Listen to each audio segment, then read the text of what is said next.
Hello, this is Jeff Hastings, and here we are at ISE 2020, the last year here in Amsterdam, and we're at the BrightSign booth, and my name is Jeff Hastings, and I'm the CEO.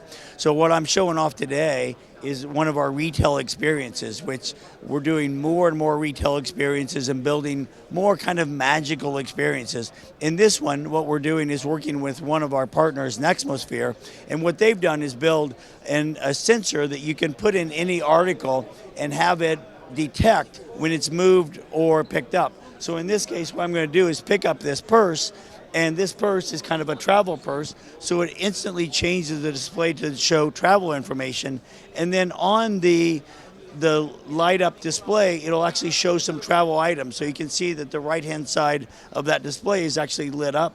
Then when I place the bag back down, the display will change back to the attract loop as soon as it finishes running. So there it goes back to the attract loop. So what we're showing off is what we do at BrightSign is not just, quote, digital signage. What we do is digital experiences. We help people coming to the retail environment to have an experience, a memory, so that they see that product, it inspires them to buy it or to interact with it.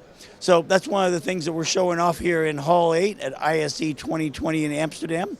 And for more information, go to www.brightsign.biz. That's BrightSign.biz. Thank you.